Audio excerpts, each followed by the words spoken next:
கிறிஸ்துவின் சபையார் வழங்கும் கிறிஸ்துவின் வசனம் நிகழ்ச்சியை கேட்க உங்கள் யாவரையும் அன்புடன் அழைக்கிறோம். கிறிஸ்துவின் வசனம், இது கிறிஸ்தவர் கீதம். பரிசுத்த வேதம் பறைசாற்றும் வசனம், கிறிஸ்துவின் வசனம், இது கிறிஸ்தவர் கீதம். கிறிஸ்துவின் சபையார் வாழ்த்தி வழங்கும் கிறிஸ்துவின் வசனம், இது கிறிஸ்தவர் கீதம். கிறிஸ்துவின் வசனம், கிறிஸ்துவின் வசனம். வேதாகம ஆராய்ச்சி நேரத்திற்கு உங்களை வரவேற்கின்றோம். Welcome to the Bible study R. நம்முடைய ஆண்டவரும் இரட்சகருமாகிய இயேசு கிறிஸ்து சொல்லியிருக்கிறார், வேத வாக்கியங்களை ஆராய்ந்து பாருங்கள், அவைகளால் உங்களுக்கு நித்திய ஜீவன் உண்டென்று எண்ணுகிறீர்களே, என்னை குறித்து சாட்சி கொடுக்கிறவைகளும் அவைகளே என்று. யோவான் எழுதின சுவிசேஷம் 5வது அதிகாரம் 39வது வசனம். எனவே நாமும் வேத வாக்கியங்களை ஆராய்ந்து கற்றுக்கொள்ளுவோம். அன்பானவர்களே, உங்கள் யாவரையும் நம்முடைய ஆண்டவராகிய இயேசு கிறிஸ்துவின் பரிசுத்தமான நாமத்தில் வாழ்த்து வரவேற்பதிலே மிகுந்த மகிழ்ச்சி அடைகிறோம். இன்றைய நாள் ஜெப வேளை நேரத்திலே 6 மணி நேரத்தில் பேதுருவின் ஜெபம், Peter's prayer at the 6th hour. 6 மணி நேரத்திலே பேதுரு ஜெபம் பண்ணும்படியாக வீட்டிலே தரித்திருந்தார். அப்போஸ்தலர் நடபடிகள் 10வது அதிகாரம் 9வது வசனம், மறுநாளிலே அவர்கள் பிரயாணப்பட்டு அந்த பட்டணத்துக்கு சமீபித்து வருகையில் பேதுரு 6 மணி நேரத்தில் ஜெபம் பண்ணும்படி மேல் வீட்டில் ஏறினான். வழக்கமாக ஜெபிக்கக்கூடிய ஒரு நேரம் இருக்கிறது. அந்த நேரத்திலே பேதுரு ஜெபம் பண்ணும்படியாக மேல் வீட்டிற்கு ஏறி போயிருக்கின்றார். அப்பொழுது அவர் ஞான திருஷ்டியை அடைந்தார். அப்போஸ்தலர் நடபடிகள் 10வது அதிகாரம் 10லிருந்து 12 வசனங்கள், அவன் மிகுந்த பசியடைந்து சாப்பிட மனதாயிருந்தான். அதற்கு அவர்கள் ஆயத்தம் பண்ணுகையில் அவன் ஞான திருஷ்டி அடைந்து வானம் திறந்திருக்கிறதாகவும் 4 முனைகளும் கட்டப்பட்ட ஒரு பெரிய துப்புட்டியைப் போல ஒரு விதமான கூடு தன்னிடத்தில் இறங்கி தரையிலே விடப்பட்டிருக்கிறதாகவும் அதிலே பூமியில் உள்ள சகல விதமான 4 கால் ஜீவன்களும் காட்டு மிருகங்களும் ஊரும் பிராணிகளும் ஆகாயத்து பறவைகளும் இருக்கிறதாகவும் கண்டான். இப்படியான ஒரு காட்சி அவனுக்கு காட்டப்படுகிறது. தேவனாலே அந்த காட்சி காட்டப்பட்டது. அப்பொழுது வானத்திலிருந்து ஒரு சத்தம் உண்டானது. அப்போஸ்தலர் நடபடிகள் 10வது அதிகாரம் 13-14 வசனங்கள், அல்லாமலும் பேதுருவே எழுந்திரு, அடித்து புசி என்று அவனுக்கு சொல்லும் ஒரு சத்தம் உண்டாயிற்று. அதற்கு பேதுரு, அப்படியல்ல ஆண்டவரே, தீட்டும் அசுத்தமுமாயிருக்கிற யாதொன்றையும் நான் ஒரு காலம் புசித்ததில்லை என்றான். Lord, for I have never eaten anything that is common or unclean. ஒருபோது நான் இதை நான் புசித்ததில்லை என்று அவன் சொல்லுகிறான். அதில் சகல விதமான 4 கால் ஜீவன்கள் இருந்தது, காட்டு மிருகங்கள் இருந்தது, ஊரும் பிராணிகள் இருந்தது, ஆகாயத்து பறவைகளும் இருந்தது. பேதுரு யூத வழியிலே வந்தவன். ஒரு காலம் அந்த விதமாக அவன் புசித்ததில்லை. ஆனால் இதெல்லாம் புசிக்கும்படியாக அவனுக்கு சொல்லப்பட்டது. பேதுருவே எழுந்திரு, அடித்து புசி என்று அவனுக்கு சொல்லும் ஒரு சத்தம் உண்டானது. அவன் சொல்லுகிறான், அப்படியல்ல ஆண்டவரே, தீட்டும் அசுத்தமாயிருக்கிற யாதொன்றை நான் புசித்ததில்லை. விரிகுழம்பு இல்லாதது புசிக்கக்கூடாது. இதையெல்லாம் அறிந்தவனாக பேதுரு இருந்தார். எனவே அதெல்லாம் நான் புசித்ததில்லை. லேவியராகமம் 11வது அதிகாரம் 4 முதல் 8 வசனங்கள். ஆனாலும் அசை போடுகிறதும் பிரிவு கொழும்பு உள்ளதுமானவைகளில் ஒட்டகமானது அசை போடுகிறதா இருந்தாலும் அதற்கு விரி கொழும்பு இல்லாதபடியால் அது உங்களுக்கு அசுத்தமாயிருக்கும். குழி முசலானது அசை போடுகிறதா இருந்தாலும் அதற்கு விரி கொழும்பு இல்லை, அது உங்களுக்கு அசுத்தமாயிருக்கும். முயலானது அசை போடுகிறதா இருந்தாலும் அதற்கு விரி கொழும்பு இல்லை, அது உங்களுக்கு அசுத்தமாயிருக்கும். பன்றியின் குழம்பு விரி குழம்பும் இரண்டாக பிரிந்ததுமாய் இருந்தும் அசை போடாது, அது உங்களுக்கு அசுத்தமாயிருக்கும். இவைகளின் மாம்சத்தை புசிக்கவும் இவைகளின் உடல்களை தொடவும் வேண்டாம், இவைகள் உங்களுக்கு தீட்டாயிருக்க கடவுது. இந்த வார்த்தையை பேதுரு தன்னுடைய இருதயத்திலே எழுதி வைத்தவராக இருந்தார். ஒரு காலம் புசித்ததில்லை என்று அங்கே தேவனோடு சொல்லுகிறார். ஆனால் தேவனுடைய வார்த்தை அவருக்கு என்னவாக இருந்தது? பேதுருவே எழுந்திரு, அடித்து புசி என்று சொல்லப்பட்டது. ஆனால் அவனோ, ஆண்டவரே, தீட்டும் அசுத்தமாயிருக்கிற யாதொன்றை நான் ஒரு காலம் புசித்ததில்லை. அவன் ஞான திருஷ்டி அடைந்து இவைகள் எல்லாம் உணர்த்தப்படுகிறான். மேலும் தேவனுடைய வார்த்தையானது அவனோடு கூட பேசுகிறது. அப்போஸ்தலர் நடவடிக்கைகள் 10வது அதிகாரம் 15-16 வசனங்கள். அப்போது தேவன் சுத்தமாக்கினவைகளை நீ தீட்டாக எண்ணாதே என்று இரண்டாம் தரமும் சத்தம் அவனுக்கு உண்டாயிற்று. The voice came unto him again the second time. What God has cleansed, you must not call unclean.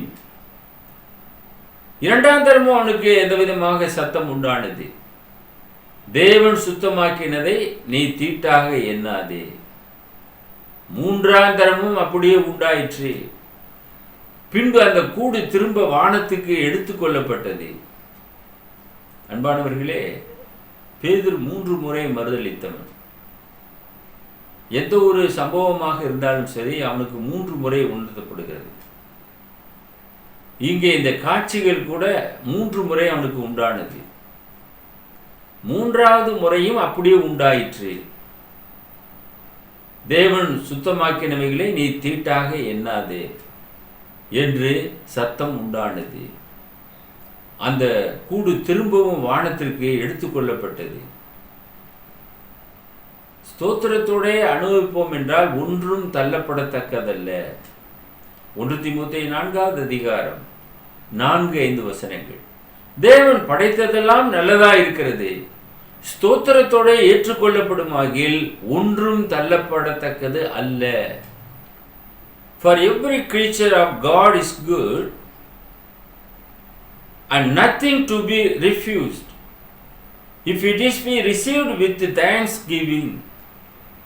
அது தேவ வசனத்தினாலும் ஜெபத்தினாலும் பரிசுத்தமாக்கப்படும். For it is sanctified by the word of God and prayer. தேவன் அவைகளை பரிசுத்தப்படுத்த அறிந்திருக்கிறார். அது ஜெபத்தினாலே பரிசுத்தமாக்கப்படும். அது தேவ வசனத்தினாலே பரிசுத்தமாக்கப்படும். தேவன் படைத்ததெல்லாமே நல்லதாக இருக்கிறது. நாம் ஸ்தோத்திரத்தோடு ஏற்றுக்கொள்ள வேண்டும். இந்த காட்சிகள் எல்லாமே எதற்காக பேதுருவுக்கு காண்பிக்கப்பட்டது? கொர்நேலியுவினாலே அனுப்பப்பட்ட மனிதர்கள் வந்து கொண்டிருக்கிறார்கள். அவர்களோடு கூட சென்று நீர் அவர்களுக்கு சுவிசேஷம் அறிவிக்க வேண்டும். கொர்நேலியு ஒரு புறஜாதியான். ஒரு புறஜாதியான் வீட்டுக்கு அனுப்பப்படுகிறான். அதற்குத்தான் இவைகள் எல்லாமே அடித்து புசி என்ற ஒரு காரியத்தை பிதாவாகிய தேவன் அவனுக்கு முன்கூட்டியே காண்பிக்கிறார் என்று நாம் அறிகிறோம்.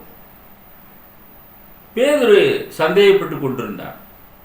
அப்போஸ்தலர் நடவடிக்கைகள் 10வது அதிகாரம் 17-20 வசனங்கள். அப்பொழுது பேதுரு தான் கண்ட தரிசனத்தை குறித்து தனக்குள்ளே சந்தேகப்படுகையில், அவன் ஏற்கனவே சந்தேகப்படக்கூடிய ஒரு நபர் தான். 3 முறை என்னை நீ மறுதலிப்பாய் என்று இயேசு சொன்னார். அதே விதமாக சேவல் கூவுவதற்கு முன்னே 3 முறை மறுதளித்தான். அவன் ஒரு சந்தேக பேர்வழி என்றே நாம் சொல்ல வேண்டும். அவன் சந்தேகப்படுகையில் இதோ கொர்நேலியுவினால் அனுப்பப்பட்ட மனுஷர்கள் சீமோனுடைய வீட்டை விசாரித்துக் கொண்டு வாசற்படியிலே வந்து நின்று, பேதுரு என்று மறுபேர் கொண்ட சீமோன் இங்கே தங்கியிருக்கிறாரா என்று கேட்டார்கள். பேதுரு அந்த தரிசனத்தை குறித்து சிந்தனை பண்ணி கொண்டிருக்கையில் ஆவியானவர், இதோ 3 மனுஷர் உன்னை தேடுகிறார்கள், நீ எழுந்து இறங்கி ஒன்றுக்கும் சந்தேகப்படாமல் அவர்களுடனே கூட போ, நானே அவர்களை அனுப்பினேன் என்று அவனுக்கு சொன்னார். நான் தான் அனுப்பிச்சிருக்கேன், உன்னை தேடி வந்திருக்கிறாங்க, நீ ஒன்றுக்குமே சந்தேகப்படாமல் அவர்களோடு கூட போ, 3 மனுஷரை அனுப்பியிருக்கிறேன் என்று சொல்லுகிறார். இதிலையும் பாருங்க 3 தான். ஏனென்றால் அவன் 3 முறை மறுதளித்தவன். 3 முறை அவனுக்கு உணர்த்தப்பட்டதை, நீ அடித்து புசி, என் ஆடுகளை மேய்ப்பாயாக என்று 3 முறையுமே கேட்டார். எப்போது அவனை சந்தித்தாலும் 3 முறை கேட்கப்படுகிறது. அன்பானவர்களே, சில பேருக்கு ஒரு காரியத்தை ஒரு முறை சொன்னால் புரியாது, 2ஆம் முறை சொல்லணும், 3ஆவது முறையும் சொல்லணும், அப்போ தான் அவங்களுக்கு புரியும். ஒரு காரியத்தை 2-3 முறை சொன்னால் தான் அவங்களுக்கு புரியும். அந்த விதமாக பேதுருக்கு 3 முறையுமே உணர்த்தப்பட்டது. 3 மனுஷர்கள் அனுப்பப்பட்டார்கள் கொர்நேலியுவினாலே. நீ ஒன்றுக்கும் சந்தேகப்படாமல், ஆவியானவர் சொல்றார், அவளுடனே கூட போ, நானே அவர்களை அனுப்பினேன் என்று அவனுக்கு சொன்னார். உடனே அவன் தாமதம் இல்லாமல் புறப்பட ஆரம்பித்தான். அப்போஸ்தலர் நடவடிக்கைகள் 10:21. அப்போது பேதுரு கொர்நேலியுவினால் தன்னிடத்தில் அனுப்பப்பட்ட மனுஷனிடத்திற்கு இறங்கி போய், இதோ நீங்கள் தேடுகிறவன் நான் தான், நீங்கள் வந்திருக்கிற காரியம் என்ன என்றான். நான் தான் அந்த மனுஷன் பேதுரு என்று அவர்களை போய் பார்த்து சொல்ல ஆரம்பித்தார். அப்போஸ்தலர் நடவடிக்கைகள் 10:22. அதற்கு அவர்கள், நீதிமானும் தேவனுக்கு பயப்படுகிறவனும் யூத ஜனங்கள் எல்லாராலும் நற்சாட்சி பெற்றவனுமாகிய கொர்நேலியு என்னும் 100க்கு அதிபதி உம்மை தம்முடைய வீட்டுக்கு அழைப்பித்து உம்மால் சொல்லப்படும் வார்த்தைகளை கேட்கும்படி பரிசுத்த தூதனாலே தேவத்தனமாய் கட்டளை பெற்றார் என்றார்கள். இந்த காரியங்களை எல்லாம் அந்த 3 பேரும் பேதுருக்கு எடுத்து சொன்னார்கள். கொர்நேலியு எப்படிப்பட்டவன்? ஒரு நீதிமான். நீதிமானுடைய விண்ணப்பம் கேட்கப்படும். கொர்நேலியு ஒரு நீதிமானாக இருந்திருக்கிறான், தேவனை வணங்கக்கூடியவனாக இருந்தான். ஒரு ஜாதி மனுஷன்தான். யூதர்கள் மத்தியிலே அவன் வாழ்ந்ததினாலே யூத கலாச்சாரத்திலே இழுக்கப்பட்டவனாக இருந்தான். தேவனை வணங்குகிறவனாக மாறினான். அவனுக்கு இன்னும் நிறைய சத்தியம் தேவை, அவனுக்கு இயேசு தேவை. அவனை அப்படியே விட்டுவிட்டால் போதாது, விசுவாசம் மாத்திரம் போதாது. இன்றைக்கு அநேகர் விசுவாசத்திலே நின்று விடுகிறார்கள். நானும் தேவனை ஆராதிக்கிறேன் என்று சொல்வார்கள். ஆனால் கீழ்ப்படிந்தீர்களா? கீழ்ப்படியவில்லையே. அப்படின்னா என்ன அப்படின்னு கேட்பாங்க. பிசாசுகளும் விசுவாசிக்கிறது. அந்த மாதிரி விசுவாசத்தில் இருந்து விட்டால் போதாது, நாம் கீழ்ப்படிந்து அவருடைய சட்டதிட்டங்களை நாம் நிறைவேற்ற வேண்டியவர்களாக இருக்கிறோம். அதனால கொர்நேலியு வீட்டுக்கு ரட்சிப்பு அனுப்பப்பட்டதே பேதுருவினாலே. அவர்கள் வந்து சொல்லுகிறார்கள், நாங்கள் அவராலே அனுப்பப்பட்டு நாங்கள் வந்தோம், அவர் ஒரு நீதிமான், தேவனுக்கு பயப்படக்கூடிய ஒரு மனுஷன், அவராலே நாங்கள் அனுப்பப்பட்டு இங்கு வந்தோம் என்று சொல்லுகிறார்கள். யூத ஜனங்கள் எல்லாராலும் நற்சாட்சி பெற்றவன் அந்த கொர்நேலியு. 100க்கு அதிபதியாக இருந்தார். தன்னுடைய வீட்டிற்கு அழைத்திருக்கிறார். உம்மாலே சொல்லப்படக்கூடிய வார்த்தைகளை கேட்கும்படியாக பரிசுத்த தூதனாலே தேவத்தனமாய் கட்டளை பெற்றார். பேதுருக்கு எப்படி உணர்த்தப்பட்டதோ அதே போல கொர்நேலியுக்கும் அங்கு உணர்த்தப்பட்டது. அப்பொழுது உடனே பேதுரு அவர்களை ஏற்றுக்கொண்டு அப்போஸ்தலர் நடவடிக்கைகள் 10வது அதிகாரம் 23-24 வசனங்கள். அப்போது பேதுரு அவர்களை உள்ளே அழைத்து அவர்களுக்கு உபசாரம் செய்து மறுநாளிலே அவர்களுடனே கூட புறப்பட்டான். வந்தவர்களை வெறுமனே அவன் அனுப்பவில்லை, தங்க வைத்து அவர்களுக்கு உணவு காரியங்கள் எல்லாம் செய்து கொடுத்து உபசரித்து மறுநாளிலே புறப்பட்டான். யோப்பா பட்டணத்தாராகிய சகோதரில் சிலரும் அவனுடனே கூட போனார்கள். உதவியாக பேதுருவோடு கூட கடந்து சென்றிருக்கிறார்கள். மறுநாளிலே செசரியா பட்டணத்தில் பிரவேசித்தார்கள். கொர்நேலியு தன் உறவின் முறையாரையும் தன்னுடைய விசேஷித்த சிநேகிதரையும் கூட வரவழைத்து அவர்களுக்காக காத்திருந்தான். அன்பான தொலைக்காட்சி நேயரே, கிறிஸ்துக்குள்ளான சகோதரனே சகோதரியே, ஒரு ஊழியக்காரரை நீ அழைப்பா என்றால் நீ காத்திருக்க வேண்டும் வசனத்தை கேட்பதற்கு. நீ மாத்திரமல்ல, உன்னுடைய குடும்பத்தாரோடு காத்திருக்க வேண்டும், உன்னுடைய சிநேகிதனோடு கூட காத்திருக்க வேண்டும், உன்னுடைய உற்றார் உறவினர்களோடு காத்திருக்க வேண்டும். கொர்நேலியு அந்த விதமாக காத்திருந்தான். வெறுமனே அழைத்து அவன் மாத்திரம் உட்கார்ந்து கொண்டு கேட்கவில்லை. தான் மாத்திரம் ரட்சிக்கப்பட்டால் போதாது, குடும்பம் முழுவதுமாக ரட்சிக்கப்பட வேண்டும்.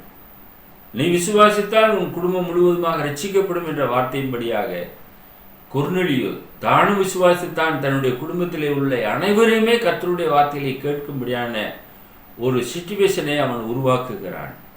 தன் உறவின் முறையாரையும் தன்னுடைய விசேஷித்த சிநேகிதரையும் கூட வரவழைத்து அவர்களுக்காக காத்திருந்தான். குடும்பத்தாரோடு கூட கொர்நேலியை சந்திக்கும்படியாக அங்கே பேதுரு கடந்து செல்கிறார். அப்போஸ்தலர் நடவடிக்கைகள் 10வது அதிகாரம் 25-26 வசனங்கள். பேதுரு உள்ளே பிரவேசிக்கிற போது கொர்நேலியு அவனுக்கு எதிர்கொண்டு போய் அவன் பாதத்தில் விழுந்து பணிந்து கொண்டான்.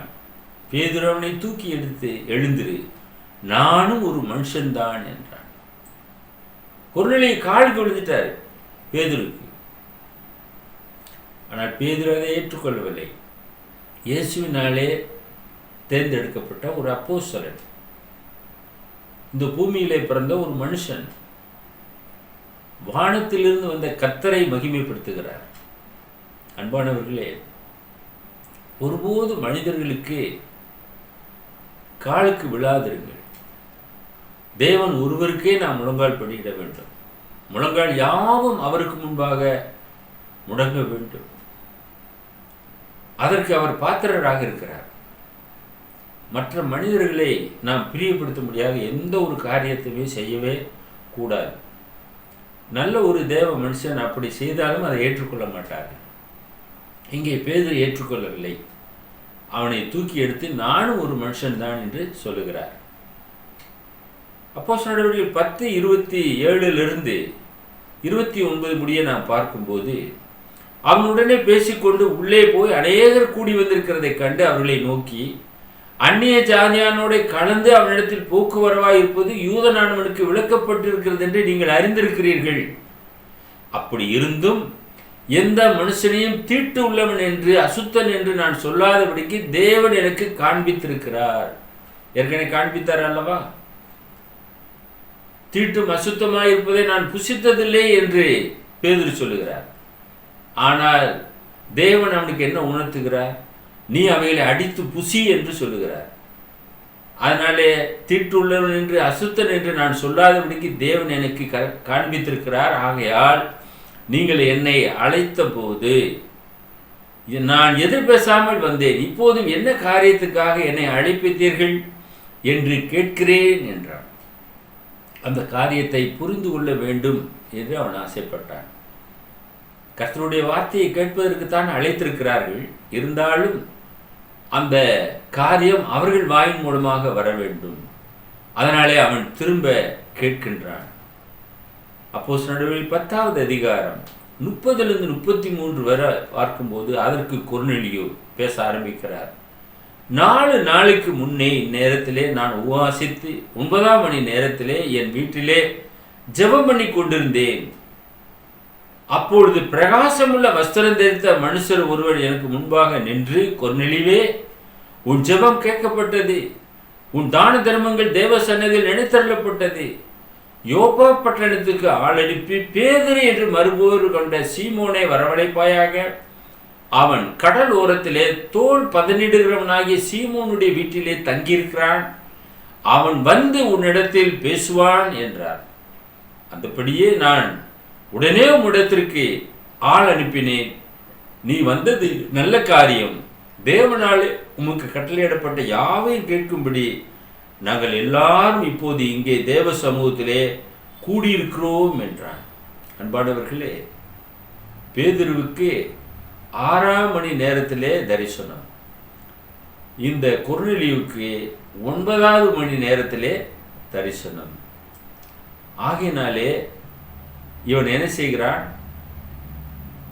பேதுருவை அழைக்கும்படியாக ஆட்களை அனுப்பி வைத்தான். உபவாசித்து ஜெபம் செய்யக்கூடிய ஒரு பழக்கம் அவனுக்குள்ளாக இருந்திருக்கிறது. கொர்நேலியுக்குள்ளாக வீட்டிலே ஜெபம் பண்ணக்கூடிய ஒரு பழக்கம் இருந்திருக்கிறது. அப்போது பிரகாசமுள்ள வஸ்திரம் தரித்த மனுஷர் ஒருவன் முன்பாக வந்து நின்று, கொர்நேலியுவே, உன் ஜெபம் கேட்கப்பட்டது, உன் தான தர்மங்கள் தேவ சந்நிதியில் நினைத்தள்ளப்பட்டது. கொர்நேலியு தான தர்மம் பண்ணக்கூடிய ஒரு மனுஷனாக இருந்தான். கைமாறு கருதாமல் கொடுக்கக்கூடிய ஒரு மனுஷன், நன்மைகளை வாரி வழங்கக்கூடிய மனுஷன், தேவ பக்தி உள்ளவன், தன் வீட்டார் அனைவரோடும் தேவனுக்கு பயந்த ஒரு மனுஷன். இன்றைக்கு ஒரு குடும்பம் ஆசீர்வதிக்கப்பட வேண்டும் என்றால் அந்த குடும்பத்தில் உள்ள தலைவர் இப்படியாக இருக்க வேண்டும். அந்த தலைவர் சரியாக இருப்பார் என்றால் அந்த குடும்பம் நிச்சயமாக ஆசீர்வாதத்தை பெறும். அதில் எந்த விதமான சந்தேகமே இல்லை. குடும்பங்கள் ஆசீர்வதிக்கப்பட வேண்டும் என்பது தேவனுடைய சித்தமாக இருக்கிறது. ஆதாம் முதற்கொண்டு குடும்ப தலைவர்களோடு தேவன் பேசிக்கொண்டு வருகிறார். இங்கே கொர்நேலியுவின் இடத்திலே பேசினார்.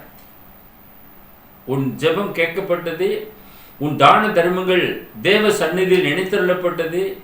யோப்பா பட்டணத்துக்கு ஆள் அனுப்பி பேதுரு என்று மறுபேர் கொண்ட சீமோனை வரவழைப்பாயாக. அவன் கடல் ஓரத்திலே தோல் பதனிடுகிறவனாகிய சீமோனுடைய வீட்டிலே தங்கியிருக்கிறான். அவன் வந்து உன்னிடத்திலே பேசுவான். எல்லா காரியத்தை குறிச்சும் அவன் பேசுவான் என்று தேவன் சொல்லிட்டார். அப்படியே நான் உடனே உம்மிடத்திற்கு ஆள் அனுப்பினேன். நீர் வந்தது நல்ல காரியம். தேவனாலே உமக்கு கட்டளையிடப்பட்ட யாவையும் கேட்கும்படி நாங்கள் எல்லாரும் இப்போது இங்கே தேவ சமூகத்திலே கூடியிருக்கிறோம். என் நாமத்தினாலே எங்கே 2-3 பேர் கூடுவார்களோ அங்கே தேவ பிரசன்னமானது இருக்கும். கொர்நேலியு வீட்டிலே தேவ பிரசன்னமானது இருந்தது. தேவ சமூகத்திலே அவர்கள் கூடியிருந்திருக்கிறார்கள். அங்கே பேதுரு பிரசங்கிக்க ஆரம்பிக்கிறார். பேதுருடைய ஒரு பிரசங்கம் மிக அருமையான ஒரு பிரசங்கமாக இருந்தது. அப்போஸ்தலர் நடபடிகள் 10வது அதிகாரம் 34-35 வசனங்கள். அப்போது பேதுரு பேசத் தொடங்கி, தேவன் பட்சபாதம் உள்ளவர் அல்ல என்றும் எந்த ஜனத்தினாயினும் அவருக்கு பயந்திருந்து நீதியை செய்கிறவன் எவனோ அவனே அவருக்கு உகந்தவன் என்றும் நிச்சயமாய் அறிந்திருக்கிறேன். In every nation he that fear him and works righteousness is accepted with him. தேவனுக்கு பயந்து நீதியை செய்கிறவன் எவனோ அவனே அவருக்கு உகந்தவன். ஒரு சரியான ஒரு செய்தியை அங்கே சொல்லுகிறார். கொர்நேலியு ஒரு நீதிமான், தேவனுக்கு உகந்தவன், நீதியை செய்யக்கூடியவன். அப்படிப்பட்டவனோடு நிச்சயமாக தேவன் இருப்பார். தேவன் பட்சபாதம் உள்ள தேவனே அல்ல. எல்லாரும் இவர் நேசிக்கிறார். யூதன் என்றும் இல்லை, புறஜாதியான் என்றும் இல்லை. எல்லோருமே கிறிஸ்துவுக்குள்ளாக ஒன்றாக இருக்கிறார்கள். தேவன் உலகம் முழுவதையுமே ரட்சிக்க தேவன் திட்டம் கொண்டார். அதனாலதான் இந்த ரட்சிப்பு கொர்நேலியுடைய வீட்டாருக்கும் கிடைத்தது. யூதர்கள் மாத்திரம் ரட்சிக்கப்படுவார்கள் என்றால் புறஜாதிகளுக்கு ரட்சிப்பின் சுவிசேஷமே வராது. முதல் நூற்றாண்டிலே பேதுருக்கு முதலாவது இவைகள் உணர்த்தப்பட்டது. கொர்நேலியுக்கு அது உணர்த்தப்பட்டது. பேதுருவை அழைக்கும்படியாக அவன் தாமதம் என்று உடனே அழைத்தான். அந்த அழைப்பை ஏற்றுக்கொண்டு பேதுரும் வந்தார். அங்கே பிரசங்கம் செய்தார். எந்த ஜனத்திலாயிலும் அவருக்கு பயந்திருந்து நீதியை செய்கிறவன் எவனோ அவனே அவருக்கு உகந்தவன். இன்றைக்கு நீங்கள் இந்த செய்தியை கேட்டுக்கொண்டிருக்கிறீர்கள். நீங்கள் எந்த தேசமாக இருக்கலாம், எந்த ஜனத்தை சேர்ந்தவர்களாக இருக்கலாம், பாஷை பேசக்கூடியவர்களாக இருக்கலாம், பல நிறத்தவர்களாக இருக்கலாம். அதுவல்ல, உலகம் முழுவதுக்குமான ஒரே ஒரு செய்தி, உன்னதமானவருடைய செய்தி. இயேசு உலகத்தை ரட்சிக்க வந்தார், பாவிகளை ரட்சிக்க வந்தார். அவர்கள் எல்லோரையும் நித்தியமான ராஜ்யத்திற்கு அழைத்து செல்லும்படியாக வந்தார். அவரை நீங்களும் நானும் விசுவாசத்தில் ஏற்றுக்கொள்வோம் என்றால் நாம் ரட்சிப்பை சுதந்திரித்துக் கொள்வோம். உலகம் முழுவதற்கும் ஒரே சுவிசேஷம், உலகம் முழுவதற்கும் ஒரே சுவாசம், உலகம் முழுவதற்கும் ஒரே வெளிச்சம், சூரிய வெளிச்சம். உலகம் முழுவதற்கும் ஒரே ஊற்று நீர் பூமியிலிருந்து ஊறுகிறது. அந்த தண்ணீரை நாம் குடிக்கிறோம். காற்றிற்கு வேலி இல்லை, ஊற்று நீருக்கு எல்லை இல்லை, இரவு பகலை நிறுத்துவதற்கு யாருக்கும் அதிகாரம் இல்லை. இப்படிப்பட்ட ஒரு காரியத்தை நம்முடைய பிதாவாகிய தேவன் சிருஷ்டித்து வைத்திருக்கிறார். இந்த பூமியில் இருக்கிற நீங்கள் நானும் சிந்திக்க வேண்டியவர்களாக இருக்கிறோம். சிந்தித்து நாம் செயல்பட வேண்டும். கிறிஸ்தவம் என்பது ஒரு நிலையான ஒரு மார்க்கம், நித்தியமான மார்க்கம், தேவனாலே ஏற்படுத்தப்பட்ட மார்க்கம். இது மனிதனாலே துவக்கப்பட்ட ஒரு மார்க்கம் அல்ல, பரத்திலிருந்து வந்த மார்க்கம். இந்த மார்க்கத்திலே எல்லோருமே நாம் இணைய வேண்டும். ஒரே பிதாவாகிய தேவன் நம்மை உண்டு பண்ணினார். அந்த உன்னதமான செய்தி பரிசுத்த வேதாகமத்திலே சொல்லப்பட்டிருக்கிறது. அந்த செய்திக்கு நீங்களும் நானும் செவி கொடுக்க வேண்டும். அந்த செய்தியைத்தான் பேதுரு அங்கே போய் பிரசங்கம் செய்கிறார். எந்த ஜனத்தினாயிலும் அவருக்கு பயந்திருந்து நீதியை செய்கிறவன் எவனோ அவனே அவருக்கு உகந்தவன் என்று நிச்சயமாய் அறிந்திருக்கிறேன். இந்த செய்தியை கேட்ட கொர்நேலியுடைய குடும்பத்தார், அங்கே வந்திருந்த சிநேகிதர்கள், நண்பர்கள் அநேகர் ஏற்றுக்கொண்டார்கள். தாமதமின்றி அவனும் அவனுடைய குடும்பத்தாரும் ஞானஸ்நானம் பெற்றார்கள். உடனே அவர்களுக்கு ஞானஸ்நானம் கொடுக்கும்படியாக பேதுரு சொன்னார் என்று அந்த அதிகாரத்தின் முடிவிலே நாம் பார்க்கிறோம். அன்பானவர்களே, பேதுருடைய 6 மணி வேளை அந்த ஜெபம் வீணாகவில்லை. கொர்நேலியுடைய அந்த 9வது மணி நேர ஜெபம் வீணாகவில்லை. உங்களுடைய ஜெபம் வீணாகாமல் இருக்க வேண்டும் என்றால் கர்த்தருடைய வார்த்தைக்கு செவி கொடுங்கள். விசுவாசமுள்ள ஜெபம் விஞ்ஞானியை ரட்சிக்கும்.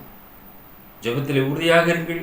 உங்களுக்காக, உங்களுடைய குடும்பத்தாருக்காக நாங்கள் பாரத்தோடு ஜெபம் பண்ணுகிறோம். எங்களை நேசித்து வழிநடத்துகிற பரலோகத்தின் பிதாவே, இந்த நிகழ்ச்சியை பார்த்து கொண்டிருக்கிற அருமையான நேயர்களுக்காக நாங்கள் ஜெபம் பண்ணுகிறோம். உம்முடைய அநாதி திட்டத்தின்படியாக, தீர்மானத்தின்படியாக கொர்நேலியுடைய குடும்பத்தை நீர் தேர்வு செய்தீர். பேதுரு மூலமாக இரட்சிப்பின் சுவிசேஷம் அவர்களுக்கு அறிவிக்கப்பட்டது. அதை போல இந்த நிகழ்ச்சியை பார்த்து கொண்டிருக்கிற அருமையான நேயர்களுக்கும் சுத்த சுவிசேஷத்தை அறிவித்து அந்த குடும்பம் இரட்சிப்புக்கு நேராக வழிநடத்தப்பட நாங்கள் பாரத்தோடு ஜெபம் பண்ணுகிறோம். நிகழ்ச்சியை பார்த்து கொண்டிருக்கிற அருமையான நேயர்களை கர்த்தர் தாமே ஆசீர்வதித்து வழிநடத்திட வேண்டுமாய் இயேசுவின் வெளியேறப்பட்ட நாமத்தில் இந்த ஜெபத்தை தாழ்மையோடு ஏறெடுக்கிறோம் எங்கள் பரலோகத்தின் பிதாவே, ஆமீன்.